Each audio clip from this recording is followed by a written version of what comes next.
Bible വായന സങ്കീർത്തനങ്ങൾ 26 അധ്യായം മുതൽ. കർത്താവെ, എനിക്ക് ന്യായം സ്ഥാപിച്ചു തരണമേ. എന്തെന്നാൽ ഞാൻ നിഷ്കളങ്കനായി ജീവിച്ചു, ചാഞ്ചല്യമില്ലാതെ ഞാൻ കർത്താവിനെ ആശ്രയിച്ചു. കർത്താവെ, എന്നെ പരിശോധിക്കുകയും പരീക്ഷിക്കുകയും ചെയ്യുക. എൻ്റെ ഹൃദയവും മനസ്സും ഉരച്ചു നോക്കുക. അങ്ങയുടെ കാരണം എൻ്റെ കൺമുൻപിലുണ്ട്. അങ്ങയുടെ സത്യത്തിൽ ഞാൻ വ്യാപരിച്ചു. കപടഹൃദയരോട് ഞാൻ സഹവസിച്ചിട്ടില്ല, വഞ്ചകരോട് ഞാൻ കൂട്ടുകൂടിയിട്ടില്ല. ദുഷ്കർമ്മികളുടെ സമ്പർക്കം ഞാൻ വെറുക്കുന്നു, നീചന്മാരോടുകൂടെ ഞാൻ ഇരിക്കുകയില്ല. കർത്താവെ, നിഷ്കളങ്കതയിൽ ഞാൻ എൻ്റെ കൈ കഴുകുന്നു. ഞാൻ അങ്ങയുടെ ബലിപീഠത്തിന് പ്രദക്ഷിണം വയ്ക്കുന്നു. ഞാൻ ഉച്ചത്തിൽ കൃതജ്ഞതാ സ്തോത്രം ആലപിക്കുന്നു. അവിടുത്തെ അത്ഭുതകരമായ സകല പ്രവൃത്തികളെയും ഞാൻ പ്രഘോഷിക്കുന്നു.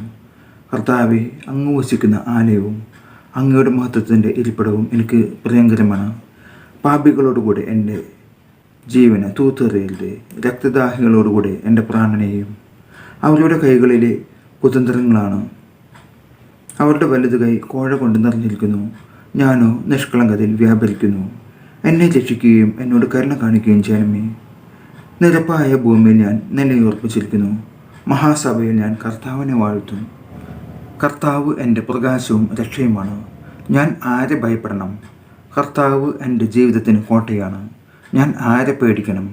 എതിരാളികളും ശത്രുക്കളുമായ ദുർവൃത്തർ ദുരാപണങ്ങളുമായി എന്നെ ആക്രമിക്കുമ്പോൾ അവർ തന്നെ കാലിടറി വീഴും.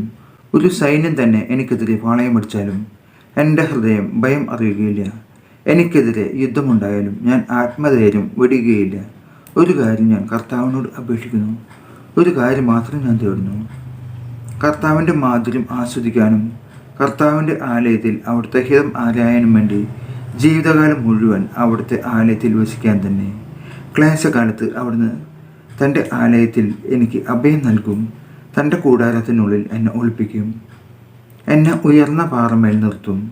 എന്നെ വലയം ചെയ്യുന്ന ശത്രുക്കളുടെ മുകളിൽ എൻ്റെ ശിരസ് ഉയർന്നു നിൽക്കും. ആഹ്ലാദാരവത്തോടെ അവിടുത്തെ കൂടാരത്തിൽ ഞാൻ ബലികൾ അർപ്പിക്കും. ഞാൻ വാദ്യാഘോഷത്തോടെ കർത്താവിനെ സ്തുതിക്കും. കർത്താവെ, ഞാൻ ഉച്ചത്തിൽ വിളിച്ചപേക്ഷിക്കുമ്പോൾ അവിടുന്ന് കേൾക്കണമേ. കാരുണ്യപൂർവ്വം എനിക്ക് ഉത്തരമരുളണമേ. എൻ്റെ മുഖം തേടുവിൻ എന്ന് അവിടുന്ന് കൽപ്പിച്ചു. കർത്താവെ, അങ്ങയുടെ മുഖം ഞാൻ തേടുന്നു എന്ന് എൻ്റെ ഹൃദയം അങ്ങയോട് മന്ത്രിക്കുന്നു. അങ്ങയുടെ മുഖം എന്നിൽ നിന്ന് മറച്ചു വയ്ക്കരുത്. എൻ്റെ സഹായകനായ ദൈവമേ, അങ്ങയുടെ ദാസനെ കോപത്തോടെ തള്ളിക്കളയരുത്. എൻ്റെ രക്ഷകനായ ദൈവമേ, എന്നെ തിരസ്കരിക്കരുത്. എന്നെ കൈവെടിയരുത്. അപ്പനും അമ്മയും എന്നെ ഉപേക്ഷിച്ചാലും കർത്താവ് എന്നെ കൈക്കൊള്ളും. കർത്താവെ, അങ്ങയുടെ വഴി എനിക്ക് കാണിച്ചു തരണമേ. എനിക്ക് ശത്രുക്കളുള്ളതിനാൽ എന്നെ നിരപ്പായ വഴിയിലൂടെ നയിക്കണമേ. വൈരികളുടെ ഇഷ്ടത്തിന് എന്നെ വിട്ടുകൊടുക്കരുത്. കള്ളസാക്ഷികൾ എനിക്കെതിരെ ഉയർന്നിരിക്കുന്നു. അവർ ക്രൂരത നിശ്വസിക്കുന്നു. ജീവിക്കുന്നവരുടെ ദേശത്ത് കർത്താവിൻ്റെ നന്മ കാണണമെന്ന് ഞാൻ വിശ്വസിക്കുന്നു. കർത്താവിൽ പ്രത്യാശ അർപ്പിക്കുവിൻ. ദുർബലരാകാതെ ധൈര്യം അവലംബിക്കുവിൻ. കർത്താവിന് വേണ്ടി കാത്തിരിക്കുവിൻ. നമ്മുടെ കർത്താവായ യേശു മിശിഹായ്ക്ക് സ്തുതി. ബൈബിൾ പുതിയ നിയമത്തിൽ നിന്നുള്ള വായന ലൂക്കായുടെ സുവിശേഷം 12 അധ്യായം മുതൽ. പരസ്പരം ചവിട്ടേൽക്കത്തക്ക വിധം ആയിരക്കണക്കിന് ജനങ്ങൾ തിങ്ങിക്കൂടി. അപ്പോൾ അവൻ ശിഷ്യന്മാരോട് പറയാൻ തുടങ്ങി, ഫരിസേയരുടെ കാപട്യമാകുന്ന പുളിപ്പിനെ സൂക്ഷിച്ചുകൊള്ളുവിൻ. മറഞ്ഞിരിക്കുന്നതൊന്നും വെളിച്ചത്ത് വരാതിരിക്കുകയില്ല, നിഗൂഢമായിരിക്കുന്നതൊന്നും അറിയപ്പെടാതെ ആയിരിക്കുകയുമില്ല. അതുകൊണ്ട് നിങ്ങൾ ഇരുട്ടത്ത് സംസാരിച്ചത് വെളിച്ചത്ത് കേൾക്കപ്പെടും. വീട്ടിൽ സ്വകാര്യ മുറികളിൽ വെച്ച് ചെവിയിൽ പറഞ്ഞത് പുരമുകളിൽ നിന്ന് പ്രഘോഷിക്കപ്പെടും. എൻ്റെ സ്നേഹിതരെ, നിങ്ങളോട് ഞാൻ പറയുന്നു, ശരീരത്തെ കൊല്ലുന്നതിൽ കവിഞ്ഞ് ഒന്നും ചെയ്യാൻ കഴിയാത്തവരെ നിങ്ങൾ ഭയപ്പെടേണ്ട. എന്നാൽ നിങ്ങൾ ആരെ ഭയപ്പെടണമെന്ന് ഞാൻ മുന്നറിയിപ്പ് തരാം. കൊന്നതിന് ശേഷം നിങ്ങളെ നരകത്തിലേക്ക് തള്ളിക്കളയാൻ അധികാരമുള്ളവനെ ഭയപ്പെടുവേൻ. അതെ, ഞാൻ പറയുന്നു, അവനെ ഭയപ്പെടുവേൻ.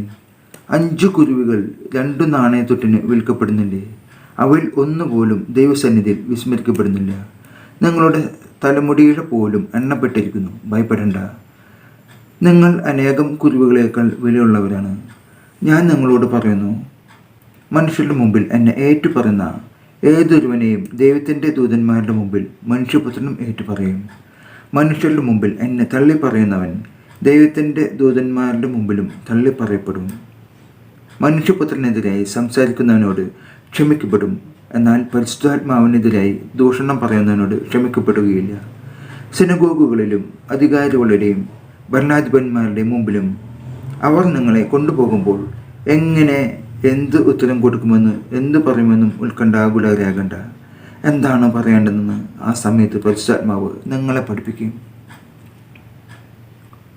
ജനക്കൂട്ടത്തിൽ നിന്ന് ഒരുവൻ അവനോട് പറഞ്ഞു, ഗുരു, പിതൃസ്വത്ത് ജ്ഞാനമായി പങ്കുവയ്ക്കുവാൻ എൻ്റെ സഹോദരനോട് കൽപ്പിക്കണമേ.